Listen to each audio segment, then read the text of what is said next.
Tool पढ़ रहे थे जो कंट्रोल सिस्टम में आगे यूज होने वाले, वो बेसिक टूल था, उस बिना टूल के तो हम आगे कंट्रोल सिस्टम नहीं पढ़ सकते, इसलिए इसको स्टार्ट करने के लिए कंट्रोल सिस्टम को हम लोग टूल पढ़ रहे थे। अब हम लोग कंट्रोल सिस्टम के अंदर एंटर करना स्टार्ट करेंगे, ठीक है।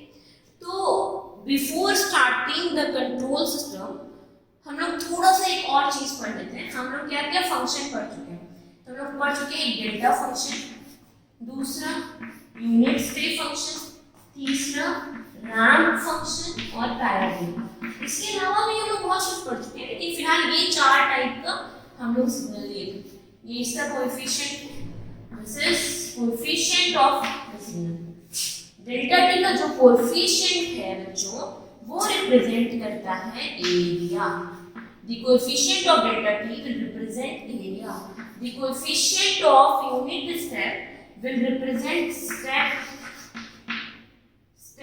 रिप्रेजेंट करता है तुम्हारा। The coefficient of ramp function will represent slope. The coefficient of parabolic function will represent acceleration.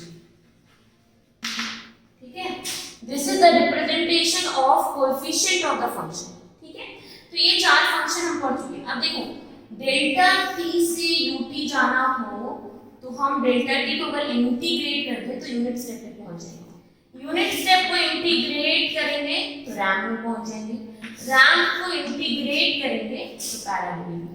फिर अगेन देखो, अगर हम पैराबोलिक को डिफरेंशिएट किए डी बाई डी तो रैंप में पहुंच जाएंगे, रैंप को डिफरेंशिएट किए तो यूनिट स्टेप में, यूनिट स्टेप को डिफरेंशिएट किए तो इम्पल्स फंक्शन। तो ये कनेक्शन है ये चारों फंक्शन का एक दूसरे से। 4 फंक्शन है, डेल्टा टी, यूटी, रैंप और parabolic.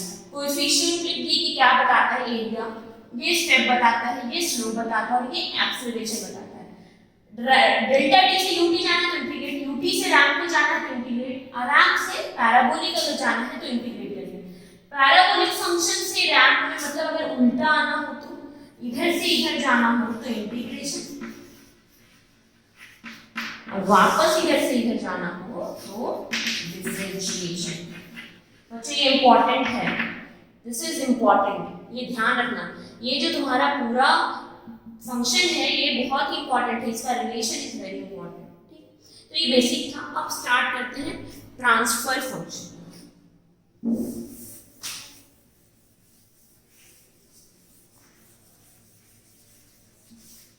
Now we will start with transfer function.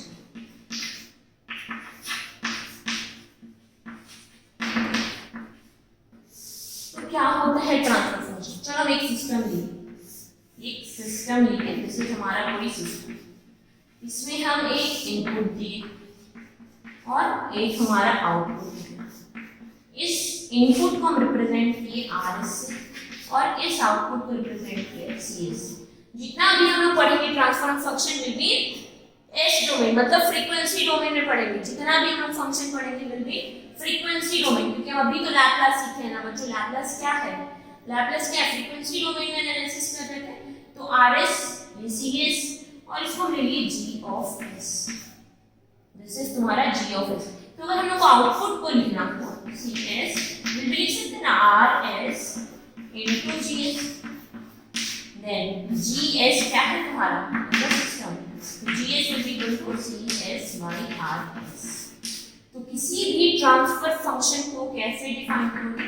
तो transfer function will define as the Laplace of output by Laplace of input.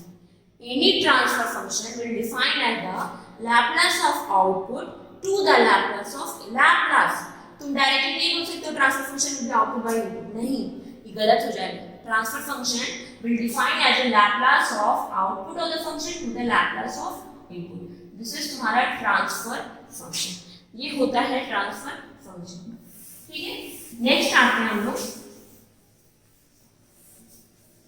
pole and zero of the transfer function।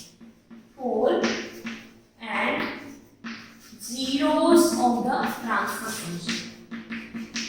ठीक है, तो कोई एक transfer function है G S हमारे पास, इसको हम रिप्रेजेंट किए S plus Z one, S plus Z2, S plus Z3 and so on, divided by S plus P1, S plus P2, S plus P3 and so on. तो zeros क्या होता है किसी भी सिस्टम का? जीरोस। तो zero ध्यान से समझना, जीरो ऑफ ट्रांसफर फंक्शन को कैसे डिफाइन करेंगे? तो at that value of s, where the transfer function of the system become zero, वो s का वैल्यू जहां पे transfer function of the system zero हो जाता है, वैसे सिस्टम को वैसे वैल्यू को हम क्या बोलते हैं? Zeros of the system. s का वो वैल्यू जहां पे transfer function of the system will become zero, that value is known as zeros of the transfer function. तो s की किस वैल्यू? s इक्वल टू हम -z1, s equal to -z2, s equal to -z3 and so on। तो s के -z1 value हम put कर दें यहाँ पे, तो सिस्टम क्या हो जाएगा? Zero. s equal to -z2 put कर दें, सिस्टम क्या हो जाएगा? जीरो। तो s का वो वैल्यू जहाँ पे transfer function of the system will become zero, तो उसको बोलते हैं जीरोस ऑफ द सिस्टम। पोल जिसको बोलते हैं बच्चों। तो s का वो value where the transfer function of the system will become infinite, s का वो वैल्यू जहां पे transfer function of the system will become infinite, उसको बोलते हैं पोल। तो s equal to -p1, s equal to -p2, s equal to -p3 put कर दें यहाँ पे, तो ये पूरा का पूरा ट्रांसफर फंक्शन कैसे हो जाएगा? इनफिनाइट। तो हम उसको बोलते हैं pole of the transfer function. Numerator से हम क्या निकालेंगे? जीरो। डिनोमिनेटर से हम क्या निकालेंगे? पोल। याद रखना, s का वो वैल्यू जहां पे ट्रांसफर फंक्शन जीरो हो जाता है उसको जीरो बोलते हैं। s का वो वैल्यू जहां पे ट्रांसफर फंक्शन इनफिनाइट हो जाता है वो तुम्हारा पोल होता है किसी भी ट्रांसफर फंक्शन का। तो ये हो गया transfer function, then poles and zero concept. अब आते हैं हम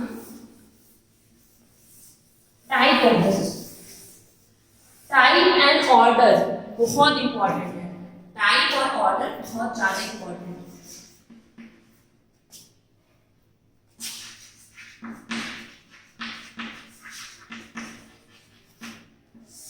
तो टाइप को कैसे डिफाइन करोगे? टाइप को कैसे डिफाइन करोगे? Number of pole located at origin. कितना नंबर ऑफ पोल ओरिजिन पे लोकेटेड है उसको हम बोलते हैं type. number of pole located at origin। अच्छा बच्चों एक चीज और, पोल को हम रिप्रेजेंट करते हैं क्रॉस से। Pole will be represented as cross and zero will represented as zero. कैसे रिप्रेजेंट करते हैं पोल को? क्रॉस से। और जीरो कैसे रिप्रेजेंट करते हैं? जीरो से। ठीक है, तो कितना नंबर ऑफ पोल किसी भी ट्रांसफर फंक्शन का ओरिजिन में लोकेटेड है वो बताएगा तुम्हारा टाइप ऑफ द सिस्टम। चलो एक एग्जांपल लेते हैं। GS equal to s+1 divided by s+2 s+3। तो ये क्या होता है? जीरो। डिनोमिनेटर से क्या निकलते हैं? पोल। तो अगर इसको रिप्रेजेंट करना हो s डोमेन में, ये क्या होता है? j ओमेगा, दिस इज तुम्हारा सिग्मा। तो यहाँ पे क्या हो जाएगा? s इक्वल टू -1, यहाँ क्या हो जाएगा? s इक्वल टू -2 और s इक्वल टू -3। ठीक है, तो ये क्या है? जीरो। ये क्या है? पोल। तो कैसे रिप्रेजेंट करोगे जीरो को? -1 पे, तो जीरो विल बी -1। पोल का है -2 और -3, तो -2 एंड -3। तो क्या कोई भी पोल ओरिजिन पे लोकेटेड है? क्या कोई भी पोल इस ट्रांसफर फंक्शन का ओरिजिन पे लोकेटेड है? नहीं। तो ये फंक्शन ट्रांसफर फंक्शन कौन सा हो गया? Type zero type transfer function. इसका टाइप क्या हो गया? जीरो। ठीक है, नंबर ऑफ पोल तुम्हारा ओरिजिन पे क्या बताता है? Type of the system. जब एक भी पोल नहीं है तो इसको जीरो टाइप बोलते हैं। चलो नेक्स्ट एग्जांपल लेते हैं। नेक्स्ट एग्जांपल हो गया GS will be equal to s+1 divided by s3 s+2। ठीक है, चलो फिर से हम ये ले ली। अब यहाँ पे जीरो क्या हो गया? s0, न्यूमरेटर में जीरो, तो ये -1 और s पोल कहाँ हो गया? -2 और 0 पे। तो 0 पे कितना पोल है, 0 पे ओरिजिन पे कितना पोल है, तो यहाँ पे 3, 1 2 3, ठीक है, यहाँ 3 पोल है। और कहाँ है, -2 पे, और 0 कहाँ पे है, तो ये हो गया रिप्रेजेंटेशन। तो कितना नंबर ऑफ पोल ओरिजिन पे है, how many number of pole will located at origin, 3। तो इस सिस्टम का टाइप क्या हो गया, type of the system will be 3। Only तुमको किस पे फोकस करना है, नंबर ऑफ पोल ओरिजिन पे कितना है वही तुमको बताएगा type of the system, number of pole located at origin.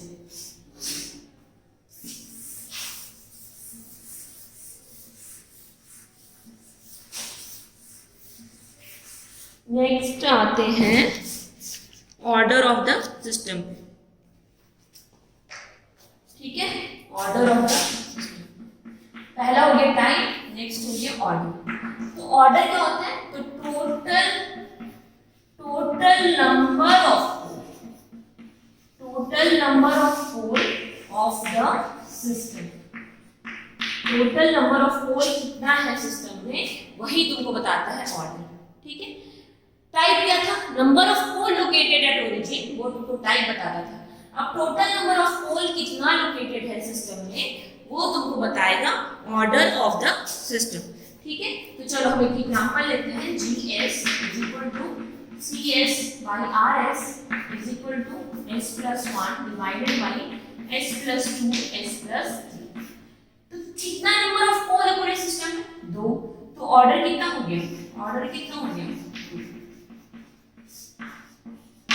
जितना नंबर ऑफ पोल होगा उतना तुम्हारा ऑर्डर होगा सिस्टम का। Total number of pole of the system, 0 पे ध्यान नहीं देना है, टोटल कितना नंबर ऑफ पोल है सिस्टम में, दैट विल बी तुम्हारा 2। अब अगर दूसरा चलो एग्जांपल ले लेते हैं, CS by RS S+1 S² S+2। तो यहाँ टोटल नंबर ऑफ पोल कितने हैं, 2 तुम्हारा ओरिजिन पे हो गया और 1 तुम्हारा -2 पे, यानी 2 और यहाँ पे 1। तो कितना हो गया, वो तुम्हारा टोटल नंबर ऑफ पोल 3। तो इसका ऑर्डर कितना हो जाएगा, टाइप के लिए देखना है number of pole located at origin, और ऑर्डर के लिए देखना है total number of pole in the system, ठीक है। एक क्वेश्चन देखते हैं, ध्यान देना, GS CS by RS S+1 S³ S+2 S+1 S+3, ठीक है। अब इसका ऑर्डर निकालने बोले तो देखो बहुत लोग क्या करेंगे, भाई ये S+1 और ये S+1 को कैंसिल, इसको हम बोलते हैं पोल जीरो कैंसिलेशन। इसको पढ़े क्या होता है, पोल जीरो कैंसिलेशन, इसको क्या बोलते हैं, पोल जीरो कैंसिलेशन, ठीक है। लेकिन क्या इसका ऑर्डर कैंसिल करने के बाद क्या इसका ऑर्डर, अब क्या ये तो कैंसिल हो गया, तो अब क्या होगा, 3 1 4 और 5, क्या इसका ऑर्डर 5 होगा, नहीं भाई, तुम ये 0 को पोल से कैंसिल कर रहे हो। तुम्हारा डेफिनेशन क्या है ऑर्डर का, total number of pole of the system. Total number of pole कितना है सिस्टम में, तुम तो 0 को कैंसिल कर रहे हो पोल पे, तो पोल तो लोकेटेड है ना -1 पे। तो ये बिफोर पोल जीरो कैंसिलेशन जो total number of pole already exist करता है वही तुम्हारा ऑर्डर होगा, यानी 1 2 3 और 3 कितना हो जाएगा, 6। दिस इज तुम्हारा ऑर्डर ऑफ द सिस्टम। 5 नहीं, ये 0 को पोल से कैंसिल करने के बाद ऑर्डर नहीं, total number of pole located in the system. Please इसको ध्यान रखना, इसमें बहुत लोग ऐसा गलती करते हैं, 0 और पोल को कैंसिल करके आंसर बताते हैं 1 2 और 3 5, नहीं, order will be 6, total number of pole of the system, ठीक है। तो ये हो गया तुम्हारा transfer function, pole zero concept, types of the system, order of the system. Next आते हैं एक बेसिक चीज और देखिए पहले, ये हम जितना भी पढ़ाई अभी कर रहे हैं दैट विल बी हमारा एस डोमेन, और एस इक्वल टू क्या होता है बच्चों, सिग्मा प्लस जे ओमेगा। ये होता है सिग्मा एक्सिस, दिस इज तुम्हारा जे ओमेगा एक्सिस, इसको बोलते हैं इमेजिनरी एक्सिस, इसको बोलते हैं real axis. This is real axis, this is imaginary, ये पूरा होता है एस डोमेन। तो अगर सिस्टम तुम्हारा राइट हैंड साइड रोटेटेड है, राइट हैंड साइड, तो सिस्टम को बोलते हैं अनस्टेबल। और अगर सिस्टम तुम्हारा लेफ्ट हैंड साइड रोटेटेड है तो सिस्टम को बोलते हैं स्टेबल सिस्टम। और अगर सिस्टम इस इमेजिनरी एक्सिस पे रोटेटेड है तो इसको हम बोलते हैं marginally stable system. Right hand side है तो अनस्टेबल, लेफ्ट हैंड साइड है तो स्टेबल, और अगर इमेजिनरी एक्सिस पे है तो मार्जिनली स्टेबल सिस्टम। ठीक है, तो ये हो गया तुम्हारा कॉन्सेप्ट। अब एक चीज कॉन्सेप्ट है बच्चों कि सिस्टम क्यों स्टेबल है लेफ्ट हैंड साइड में, तो थोड़ा सा सिग्नल एंड सिस्टम में जाते हैं, थोड़ा सा सिग्नल एंड सिस्टम में चलते हैं।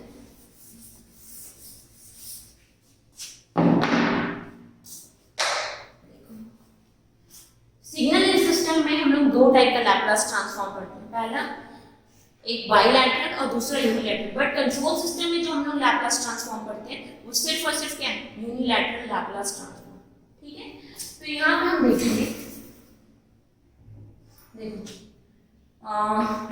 ROC रीजन ऑफ कन्वर्जन देखते हैं। रीजन ऑफ कन्वर्जेंस हम लोग को बताया था फर्स्ट क्लास में, रीजन ऑफ कन्वर्जन जब लैप्लास ट्रांसफॉर्म पढ़ा रहे थे, तो ये देखते हैं। तो रीजन ऑफ कन्वर्जेंस अगर राइट हैंड साइड हो तभी सिस्टम, राइट हैंड साइड हो तभी सिस्टम क्या होता है, कॉजल।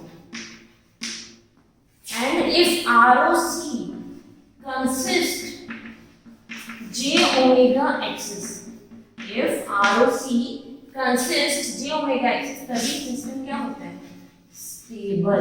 ये कॉन्सेप्ट है तुम्हारा सिग्नल एंड सिस्टम का, ये पढ़ोगे जब सिग्नल एंड सिस्टम पढ़ोगे तब ये कॉन्सेप्ट पढ़ोगे।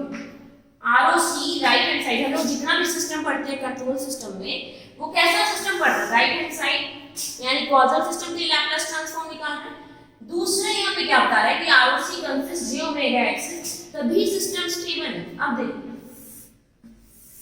अगर तुम्हारा पोल यहाँ पे है, ठीक है, तो ROC कहाँ है, कॉजल सिस्टम के लिए राइट हैंड साइड, यानी राइट हैंड साइड इधर इस साइड, ठीक है, तभी सिस्टम तुम्हारा कॉजल होगा।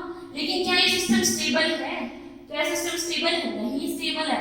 क्यों, क्योंकि ये J ओमेगा एक्सिस को कंसिस्ट नहीं कर रहा है। तो अगर राइट हैंड साइड यहाँ पे है, ठीक है, पोल अगर राइट हैंड साइड में है तो वो J ओमेगा एक्सिस को कंसिस्ट नहीं कर रहा है, तो ये सिस्टम कैसा है, एक अनस्टेबल सिस्टम। कैसा है, अनस्टेबल सिस्टम। लेकिन वही अगर मान लो फॉर एग्जांपल यहाँ पे है तुम्हारा कोई पोल, ठीक है, तो इसका ROC कहाँ हो जाएगा, ROC will always exist right hand side. तो चलो ROC right hand side, right hand side, ठीक है। और क्या ये सिस्टम J ओमेगा एक्सिस को कंसिस्ट कर रहा है, क्या इसका ROC J ओमेगा एक्सिस को कंसिस्ट कर रहा है, यस कर रहा है। तो ये सिस्टम कैसा है, स्टेबल। तो स्टेबिलिटी के लिए किधर होना चाहिए पोल को, left hand side. That is the reason कि stable system left hand side होता है और unstable system right hand side. ये पूरा डिटेल में पढ़ोगे, बस यहाँ हम समझाने के लिए तुमको बता दिए कि ROC अगर J ओमेगा एक्सिस को कंसिस्ट करता है तभी स्टेबल होता है, और ROC कॉजल सिस्टम का किधर लाई करता है, हमेशा राइट हैंड साइड। तो अगर कोई भी सिस्टम तुम्हारा लेफ्ट हैंड साइड होगा तभी तो J ओमेगा एक्सिस को कंसिस्ट करेगा ना, अगर राइट हैंड साइड होगा तो J ओमेगा एक्सिस को लेगा नहीं। तो इस टाइप के सिस्टम को बोलते हैं अनस्टेबल और इस टाइप के सिस्टम को बोलते हैं स्टेबल सिस्टम। आई होप तुम लोगों को क्लियर होगा। और ये भूलना नहीं कब होता है स्टेबल, कब होता है अनस्टेबल।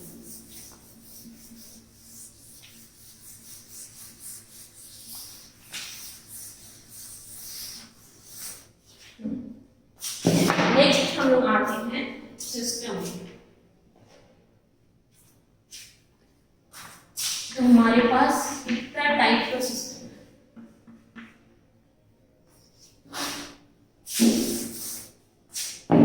नेक्स्ट हम लोग सिस्टम पढ़ते हैं। तो हमारे पास दो टाइप का सिस्टम है, एक ओपन लूप सिस्टम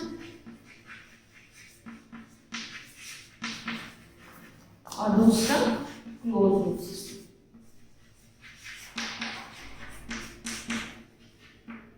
ये ओपन लूप सिस्टम दो टाइप का होता है बच्चों, ठीक है, एक basic open loop system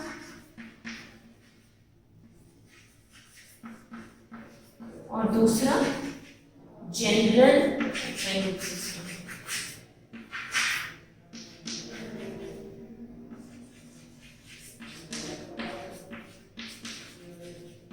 close loop system में हमारे दो टाइप का होता है, पहला नेगेटिव फीडबैक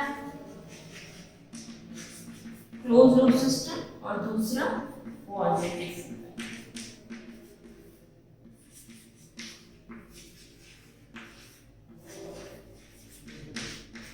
तो ये है हमारे पास टोटल तुम्हारा सिस्टम कितने टाइप का, mainly open loop system, close loop system. Open loop को दो टाइप में डिवाइड करती है, basic open loop system, general open loop. Close loop तुम्हारे दो टाइप का हो गया, नेगेटिव फीडबैक और positive feedback close loop system. ठीक है, तो चलो डील करते हैं ओपन लूप सिस्टम।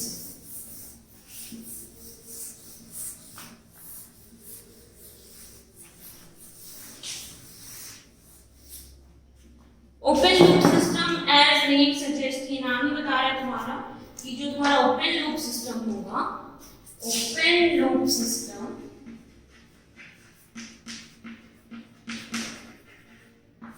ठीक है।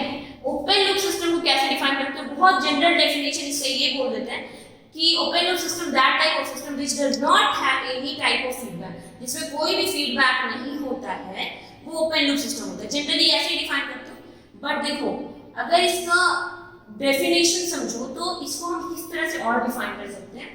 Open loop system is defined as the whose pole location, जिसका पोल का लोकेशन इंडिपेंडेंट हो, जिसका पोल जो होता है वो इंडिपेंडेंट हो तुम्हारे time domain of the system से।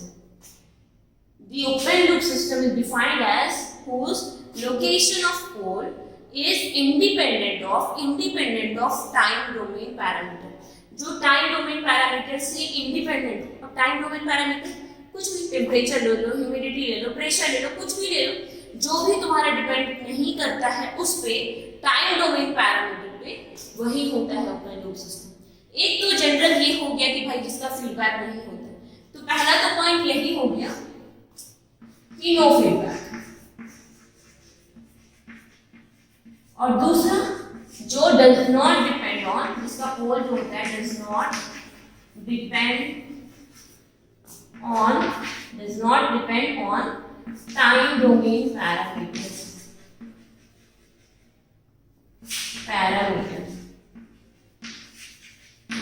ठीक है, ये हो गया। और थर्ड जो होता है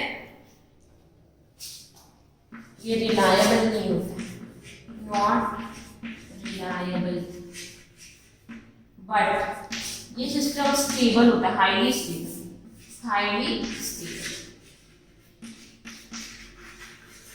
ठीक है, does not depend on the time domain parameter, जो तुम्हारा पोल है वो डिपेंड नहीं करता है टाइम डोमेन पैरामीटर में। दूसरा फीडबैक नहीं होता है। तीसरा ये रिलायबल नहीं होता है, लेकिन yes this is a highly stable system. तो एग्जांपल बहुत सारा है, तुम आसपास देखो ना, बहुत एग्जांपल मिलेगा ओपन लूप सिस्टम का। क्या एग्जांपल है, प्रेस ले लो, जो पहले प्रेस आता था आज से बहुत पहले, ठीक है, कोल प्रेस, तो उसमें हम लोग जो कोल डालते थे वो धीरे धीरे हीटअप होना स्टार्ट, उसको कोई मतलब नहीं है उसमें तुम कॉटन डाल रहे हो, सिल्क डाल रहे हो, वुलन कपड़ा डाल रहे हो, क्या उसको कोई फीडबैक मिलता था? नहीं, फीडबैक कहाँ उसमें होता नहीं था। तो वो सिस्टम क्या है, वो डिपेंड नहीं कर रहा है कि टेम्परेचर क्या है, प्रेशर क्या है, ह्यूमिडिटी क्या है, कपड़ा क्या है, उसमें वो तुम्हारा अपने आप काम किए जा रहे हैं। तो क्या वो सिस्टम रिलायबल है? नहीं, वैसा सिस्टम रिलायबल नहीं होता। क्या उसमें कोई फीडबैक है? क्या वो उस प्रेस को, उस आयरन को वो फीडबैक दे रहा है कि वुलन कपड़ा है टेम्परेचर कम करो, ठीक है, कॉटन कपड़ा है टेम्परेचर कम करो, या सिल्क कपड़ा है टेम्परेचर बढ़ा दो, है क्या? नहीं। तो ऐसे सिस्टम को हम क्या बोलते हैं, ओपन लूप सिस्टम। एग्जांपल बहुत है, फैन को ले लो, ठीक है, जो हम लोग फैन चलाते हैं, तो हम लोग बैठे हैं, फैन के नीचे, फैन ऑन है, अचानक बहुत ठंडा लगना स्टार्ट हुआ, तो क्या उस फैन को ऑटोमेटिक पता चलेगा कि हमें ठंड लग रही है? नहीं। क्या उसमें कोई भी फीडबैक है? नहीं। तो इस टाइप के सिस्टम को बोलते हैं open loop system. Traffic light ले लो, ट्रैफिक लाइट क्या है, इंडिया का जो ट्रैफिक लाइट है उसमें टाइमर तो नहीं लगा है, उसमें क्या है कि 30 सेकंड के बाद रेड जलेगा, 30 सेकंड के बाद ग्रीन जलेगा, 30 सेकंड के बाद येलो जलेगा। क्या उसमें ऐसा कुछ फंक्शन है कि हाँ अगर उधर साइड में जिस साइड रेड लाइट जला हुआ है क्या उस साइड भीड़ नहीं है तो हम ग्रीन कर दे सिग्नल? नहीं, वो ऑटोमेटिक 60 सेकंड के बाद रेड जलेगा, 60 सेकंड के बाद ग्रीन जलेगा, 60 सेकंड के बाद येलो जलेगा, उसमें फिक्स है। ठीक है, कोई फीडबैक नहीं है। अगर नहीं भी है कोई तो भी वो रेड सिग्नल चलेगा 60 सेकंड के लिए। ठीक है, तो दिस इज तुम्हारा example of open loop system. ठीक है, जिसमें कोई भी दूसरा इनपुट नहीं, हम लोग इनपुट दिया आउटपुट मिल रहा है, इनपुट दिया आउटपुट मिल रहा है, तो ये ऐसा सिस्टम रिलायबल नहीं होता है। ठीक है, इस सिस्टम को बोलते हैं open loop system. I hope तुम लोगों को क्लियर हुआ होगा। तो इसको हम कैसे दिखाएंगे? दिस इज हमारा ओपन लूप जो कि टाइम डोमेन पैरामीटर पे डिपेंड नहीं करता है। तो this is k by tau s। What is tau बच्चों? दिस इज हमारा tau is time constant and what is k? k is gain. तो ये हो गया cs एंड दिस इज हमारा rs। तो ये cs by rs will be equal to k by tau s। तो जब इसको रिप्रेजेंट करोगे तो ये कैसा रिप्रेजेंटेशन होगा? पोल तुम्हारा ओरिजिन पे, तो क्या तुम अगर कोई भी टाइम मतलब टाइम कांस्टेंट को चेंज कर दो, गेन बढ़ा दो, घटा दो, कुछ भी कर दो, क्या इसके पोल के लोकेशन पे इसका कोई भी इफेक्ट पड़ रहा है? नहीं। तो इस टाइप के सिस्टम को हम बोलते हैं बेसिक ओपन लूप सिस्टम, जो कि टाइम पे डिपेंड नहीं करता है, टाइम डिपेंडेंट पैरामीटर नहीं होता है। क्लियर है बच्चों? दिस इज तुम्हारा बेसिक ओपन लूप सिस्टम।